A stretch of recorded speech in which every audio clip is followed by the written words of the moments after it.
and welcome to the Happier Marriage Podcast, a podcast for spouses longing to have a happier marriage so they can feel more connected, desired, and supported. Now, to start the show, here is your host and Sherpa, licensed marriage and family therapist and certified relationship coach, Kingsley Grant. Thanks for joining me on the Happier Marriage Secrets podcast. This is episode 36, and in this episode, I'll be sharing with you on this topic, Beyond the Bedroom, exploring new ways to keep your physical intimacy alive. Now, this is the fourth episode under the theme of intimacy and physical connection. And if you have not yet listened to the past 3 episodes, you need to go back and listen to those and just kind of, sit there and binge listen if you have to, so you make sure you're caught up. Now, all the episodes are independent. They're not necessarily tied in per se. So you could choose to listen in any order that you so desire. And make sure that you subscribe to the show, because if you had been subscribed, you wouldn't have missed out. You would have been notified whenever a new episode comes out. So make sure you subscribe to the show on the platform that you're listening to this episode on. And again, this is a way for you to get caught up on all that's happening here. Now, if you're listening for the first time, let me say this that I've tend to say every time, and that is, you may not agree with everything that you hear, and quite frankly, I really don't expect you to, and because you are a different person and you may have your own thoughts and your own ideas, but I will encourage you to have an open mind as you approach listening to this episode, especially as we tackle the issue of beyond the bedroom and exploring new ways on how to keep your physical intimacy alive in your relationship. Now, as I said before, as you might be triggered by some of what you hear, and remember now, if you're triggered, that is the purpose of this show, to stir things up and then take you in for a solid landing. And you can always share your thoughts and or comments, sending us an email, or you can comment on social media wherever you see this episode is posted. Now, this show is brought to you by KingsleyGrant.com, and our hope is that you will be challenged, inspired, and encouraged in this episode as in every other episode. So stay tuned. So, the big question is this: how is it possible that you have a happier marriage when you feel like you've tried everything? Your spouse isn't making an effort. You're exhausted. You feel like giving up. Or there's so much hurt that's taken place between you and your spouse. That is the question, and this podcast will give you the answers. What's up, ladies and gentlemen of Happier Marriage World? I hope you're ready for another round of the Happier Marriage Podcast. Now, today we're talking about Beyond the Bedroom, exploring new ways to keep your physical intimacy alive. And just to remind you that you can always watch video episodes of topics like this one on my YouTube channel at Kingsley Grant. So make sure you check that out. And when you do go there, would you please do 3 things for me, right? Will you promise to do that? That is, smash that subscribe button. That's 1. Number 2, click on the like button. And number 3, that notification bell, click on that as well, so you don't miss out on any other video broadcasts that I put on my YouTube channel as well. And you can also get shorter versions of that on my YouTube shorts, so you can always watch that there as well. Those are under 60 seconds, some brief clips of my videos or my podcast, so you can also, and some reels as well. Now, hey, I'll make sure I get this in before we get into our topic today, and that is, I have some exciting news to report to you. As of this recording, the couples card that I've been talking about, the Connect Strong cards, the playing cards for couples that will help them is designed to help you and your partner, if you're obviously you're married, you and your partner experience deeper connection with fun and meaningful conversations. Those cards are currently, as we're speaking and recording this episode, at the printers. So maybe the next time you listen to my newer episode, you will hear about how you could possibly get your hand on one of those deck of cards called Connect Strong. So as you can see, a lot of things are going on in my world, but I want to make sure you get a special gift at the end of this episode. So make sure you hang around at the end. You'll hear how you can get that special gift. Okay. Again, let me simply say thanks for joining me on this episode. As you've already heard, we're talking about beyond the bedroom, exploring new ways to keep your physical intimacy alive. And I want to share with you 5 ways to do that. Now, having counseled and coached hundreds of couples over the past several years as a licensed marriage and family therapist and certified relationship coach, and from my own experience as a husband for more than 3 decades, almost 4 decades now, I'm able to tackle topics like this one with confidence, both from my professional and my personal experience. And so you'll hear that come through in these 5 ways that you can explore new ways to keep your physical intimacy alive. So that's why I call it beyond the bedroom. So it's not just the bedroom. That's part of it. But sometimes people think it's only, even when I mention physical intimacy, they think it's all sexual. It's beyond that.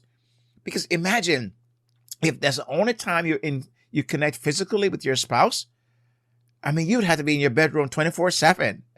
And nobody can keep that going. Nobody can keep that going, right? Not even the rabbits can keep that going. So I did expect for that to happen. So, but people think about that.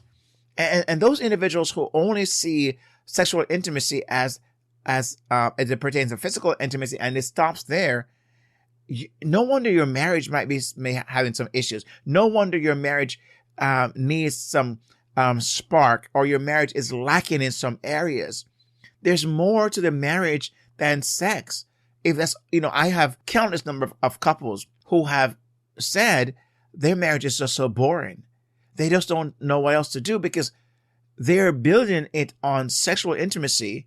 And then they realize that there's more to it than that. So what happens after sexual intimacy is taking place? Now what? And that's why they don't have any idea of what else to do. And that's why this episode is so important and so timely, I hope, for you to share with you different ways that you can explore to keep your physical intimacy alive. Now, you'll hear in past episodes, I've talked about emotional intimacy and emotional safety and communication around this idea of connecting around in an emotional way. So that's why this episode is focused primarily on the physical. And yes, it's going to include sexual intimacy, but I'm not going to even spend much time on that because why? That is a given. But I want to talk about different ways that you can connect and create physical intimacy. So beyond the bedroom, number 1 way is prioritize physical intimacy. Prioritize physical intimacy. Now, why I say this, that it has to be a priority, because it has to be something that you're schedule time for physical intimacy. Now, notice I did not say sexual intimacy. Yes, you may have to schedule time for that, but it's time just to connect physically. It could be sitting down. Well, I'll talk more about that in a few moments, so I don't want to get ahead of myself. But it's where you're sharing daily affection to feel connected. So it could be something like a hug on the way out the door. It could be a kiss on the way out the door. It could be a pat on the person's body at any parts of the body you so choose in passing. It could be holding hands, right? But it's prioritizing physical intimacy, making time for that, right? So some of these things I've just mentioned are more spontaneous, and I'll share more about that in a few moments on the spontaneity. But this is just really some ideas where you're going to schedule time, you're going to share daily affection, and it could be simply relaxing with your partner before bed. How many couples go to bed, and this may be you, and again, there's no judgment. It's just maybe what it is. It could be because of work situations that you go to your bed by yourself and your spouse is not there to go to bed with you. But here's the situation. There's a number of marriages where both partners are at home. Both partners have maybe done a 9 to 5 or whatever their work is like, and they have time, but they're in separate areas on their phone, watching television, doing other things. And when one partner may say, hey, I'm going to go to bed now. Okay, have a good night. Or I join you. And that partner goes into the bed and fall asleep. Now, there are times that happens even in my own relationship where my wife will go into the bed because she may want to relax there. And I want to relax in the living room, on the couch, either watching, I'm not watching television, but watching a YouTube video or just finishing up some work on my computer. And so she may go in before I do and fall asleep because she is tired. And sometimes, which is not is not often, but sometimes I am the one who goes into bed. And then by the time she gets in there, I'm falling asleep. I'm fast asleep. Never even know when she came to bed, right? And that has happened too, where she'll ask me, honey, I didn't even know what time you came to bed. And I say, yeah, I know you didn't because you were fast asleep, breathing heavily. So those are things you have to schedule. And maybe it's just some nights decide you're going to put aside everything and go in bed and just lay down, relax with your partner, and just hug your partner and go to sleep, right? But it has to be something that you prioritize and make it a priority, or it won't happen. The second one is practice love languages. Now, there are 5 love languages, and it's the standard because of the work of Dr. Gary Chapman. And he talks about in his book which is an old book, if you have read it or listened to an audio, or you can always find that. But if you have no idea what I'm talking about, the work of Dr. Gary Chapman, he talks about 5 different love languages that people tend to have as primary way of interacting and communicating together in relationships. I want to share with you 3 of those 5 ways, because these are things that happen more often. I see and hear these more often than the other 2 are very important as well. But the first one I want to mention here is act of service. So you could be doing something for your spouse if you know that's his or her love language. And so throughout your day, you could do something that would communicate your love for that person. So for example, if your wife's love language is acts of service, maybe you may want to put the clothes in the dryer or take the clothes out of the dryer and say, honey, I'll help you out here, or wash the dishes. Because that is a way of helping out and communicating that you care, and you are basically simply saying to your spouse, I want to let you know that I'm going to do something that's outside of my comfort zone. Not comfort zone, but it's not what I would normally do. That is the way you communicate love for your spouse. So practice love language. The other one may be quality time. Your spouse's love language may be quality time. It may not be yours. And so maybe on this particular day, you're going to do something that allows your spouse to know that you're communicating and connecting with him or her by just spending time just to be together for a few minutes or whatever time it is, because you want them to know how much you care. Maybe it's words of affirmation. My love language is words of affirmation. So my wife would have to be, if she's really keen on this particular day, she would look for something where she is going to offer a word of affirmation. That simply means to let me know that she noticed something that I did. For example, if I was in the yard that day, cut the grass and did some, landscaping, and she would say, wow, honey, that yard looks so nice. Or it looks so beautiful to drive up into the driveway and see the yard so manicured and so on, right? That is words of affirmation, and she'll be practicing my love language. Her love language is affection, physical touch. So if I just came and I hugged her, or when she's talking to me, I maybe give her a kiss on the forehead or on the cheek or on her lips, whatever it may be. That physical touch is what would communicate love to her. So whatever the love language is, practice that. That is beyond the bedroom. These things I'm mentioning here are outside of the bedroom, right?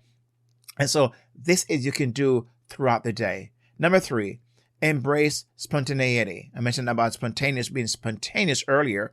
And so it could be where you surprise your spouse with so honey, let's go out and eat today. Again, it could be one of the things you do, right? It could be try a new activity or a hobby, and you decide, let's just try something spontaneously. For example, one day, one weekend, my wife said, honey, let's just go by the beach. We don't live too far from the beach, and there's a boardwalk by the beach. She said, let's just go for a walk on the beach. Now, we could walk in our neighborhood, which we have done in the past. We could go to the gym and walk there, but she wanted to do something that was spontaneous. It wasn't planned. We got up. We both had the day off. So we just got up, got in my car. We drove to the beach, parked, paid for parking. So it wasn't looked at as, oh, we're going to spend some money for parking. No, it was an investment. It was spontaneous. It was neat. And we just went for a walk, and we had a good time walking and talking and people watching. Okay. And then we came back home. That was spontaneous, right? So it's beyond the bedroom, but it's physical intimacy. And it's something that we did. We held hands as part of that.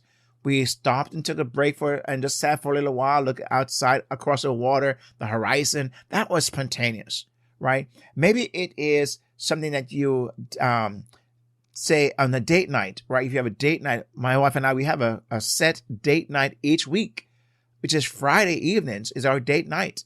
And so we choose different things. Most times we end up going out to eat, but afterwards we will go for a walk, for example. So it could be that we normally go a certain part of this town. We could go a whole different part of the town on this date night, right? So it can be whatever you choose to do on your date night. Doesn't always have to be eating. It could be whatever. Going to, let's go watch a movie. It's spontaneous, but do embrace that. Be open to that. And don't be so stuck in this rigidity that you have to do things always the same way. Just be open. And sometimes for me, that is what I don't do too often. But my wife is more the spontaneous one, and I just go along. I embrace spontaneity, and that's outside the bedroom, and that is physical intimacy. Another way is when you are outside the bedroom of communication. You may say, Kingsley, communication? How's that physical? Well, imagine you're in a conversation and you are choosing to listen carefully to your spouse. That allows you to look into their eyes while you're talking. That's physical, right? It may be holding hands and having a conversation, but it's how you're communicating at that time. So you're communicating empathetically, right? So that's why I'm so wholeheartedly sold on that empathic communication is the most effective way to connect with your spouse. Because if I'm having this time with my wife on a date, for example, and I am practicing effective communication, it allows us to be more physically intimate, right? Meaning that holding hands, looking at each other's eyes, across from each other, maybe sitting down and putting hands around each other while we talk. And I can be sharing things to her and vice versa that has to do with what I'm feeling. So I'm using what's called I statements to express my feelings.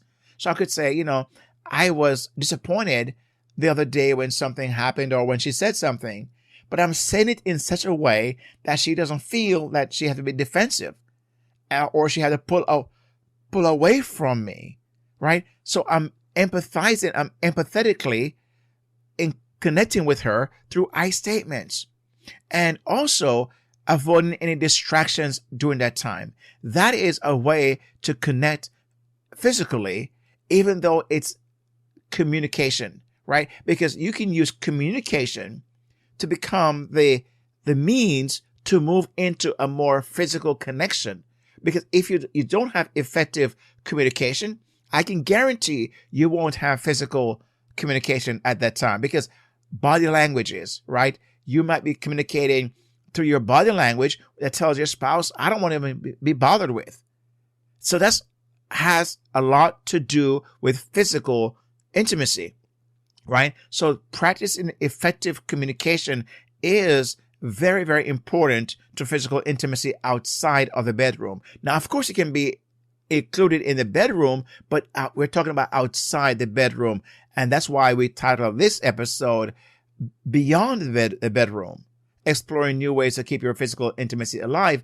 And effective communication is a very important one. Now, before I share with you the fifth one, which I think is so key, let me just encourage you to make sure that you check in on your marriage, right? The state of your marriage, the temperature of your marriage. So, Kingsley, how do I do that glad you asked, because I have created the right thing just for you, just what you need. And that is an assessment quiz, very short, 90 seconds or so. You should be finished with the quiz. It's basically clicking on some four spots. Just clicking and move to the next question, right? You have four options. You choose one, the next question. So it can be done for under 90 seconds, right? Imagine under 90 seconds to get a feel of the state of your relationship, your marriage. The Kings, how do I do that? Glad you asked.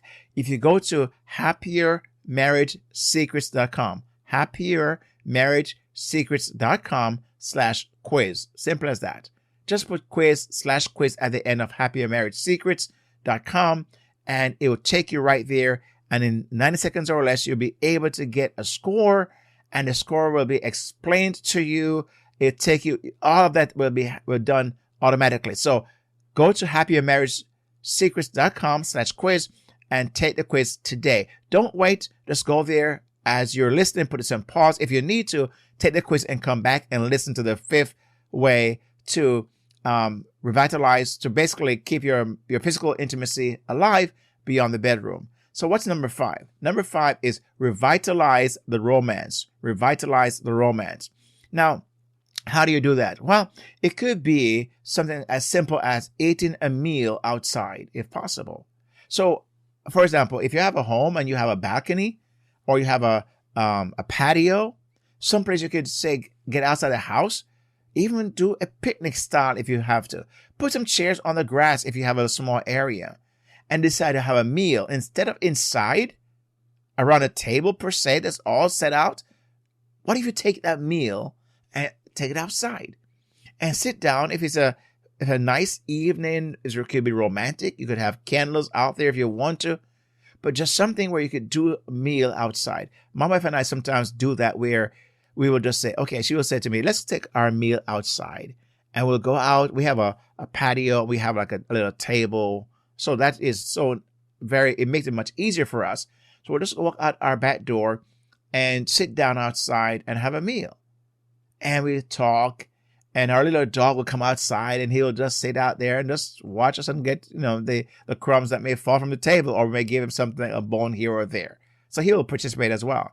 But it's just she and I having that time together. Now, thank God our kids are much older. They're adults, so they don't have to be watched over. So if you have small kids, it might be more challenging, but you could find a way to do this when they're asleep and sneak outside and have a meal, right? Or just have a glass of wine if that's what you're into that. Or maybe it's how to revitalize your romance as the 5th way is have a movie night in bed, right? A staycation where you stay in and decide, you know what? We're not going to do anything. Just shut everything down and watch a movie in bed or on the couch with snacks and drinks. My wife and I do that sometimes. We will set aside, have popcorn, right? We just go on the couch, have popcorn, because we don't necessarily watch TV so much in our bedroom. We have a TV in our bedroom, but we don't watch it as often as as most people do. I even wonder sometimes why it's even inside there. But, anyway, it's there. The point is that you could take a time to do a staycation where you go outside. You go in on the couch or in your bed, whatever you want to choose to, and we have popcorn and drinks. And she said, what kind of drinks can you make today? And I'll go and make a nice, drink, a smoothie type, or a, cocktail type, or some wine, and, or just whatever it is, right? We have popcorn or just nuts, and just watch a movie or watch a series that we're watching. And that could be our way to revitalize romance, right? Or you could plan a weekend getaway. We have done that as well ourselves. Ever so often, maybe once or twice a year, we'll just plan a weekend getaway. And we love that. It breaks things up for us. Now, I know this costs money, but I see it as an investment into our relationship. It all depends on how you look at it. Now, I can say to you, my friend, that there was a time that we could not do a lot of these things because money was very, very, very tight for us. I mean, it was so tight, we could hardly breathe, okay? That's how tight it was. And so I understand if that's an issue for you, but even during that time, we found little ways.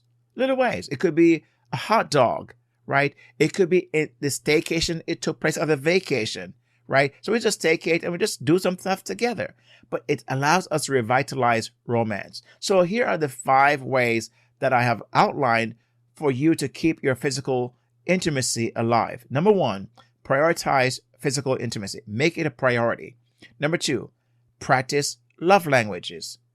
Number 3, embrace spontaneity. Number 4, practice effective communication. And number 5, revitalize the romance. Now, I'd love to hear which of these 5 ways that you think you could probably do a better job at, okay? And I'd like to hear also what stood out most to you. What was the most helpful aspect of what you listened to on this episode? I would like for you to communicate that with us to email, or you could always comment wherever you see this episode is posted. Just make a comment there, what stood out to you the most, what was most helpful, or what do you think you need to work on some more. You can email us again, and the email will be provided in the description that follows this episode. But it's you can email it to podcast@happiermarriagesecrets.com, just in case you're wanting to just hear it and you're a person who is good at your memory is so good. Podcast@happiermarriagesecrets.com or staff@happiermarriagesecrets.com. That way we can get, if you want to remain anonymous, let's put on there anonymous, and we could read that if you want us to on a subsequent episode of this show. So thank you so much for taking the time to listen. But before we wrap things up, again, the announcer will come and tell you how to get a free PDF from us. But don't forget to take, right? I want to invite you to take the Happier Marriage Assessment Quiz. Even if you don't get the PDF, that's secondary. That could come down the line. But take the quiz and you'll get a score for your marriage and get the results immediately at happiermarriagesecrets.com/quiz. Okay? Take the quiz is important. And also the website, again, I just mentioned happiermarriagesecrets.com. You can go there and have access to the podcast as well as our blog posts. So thanks again for listening to this episode. The announcer will tell you how to get the free gift. And let's now go and make marriages happier again. Okay? Thank you for listening. And here she is. We've come to the end of another exciting show, and if you enjoyed this podcast, 1, make sure you give this show a rating and review. 2, subscribe to the show to get all new releases. And 3, get your complimentary copy of the 5 Secrets to a Happier Marriage ebook at kingsleygrant.com/HMS ebook. Again, it's kingsleygrant.com/HMS ebook. See the link in the show notes. Do it today. Don't delay. Thanks so much for listening, and make sure you tell one other spouse about this show, or better yet, share it with them. Until next time, may the Lord bless you and keep you, and make his face shine on you and be gracious to you. May he turn his face toward you and give you his peace, both now and forever.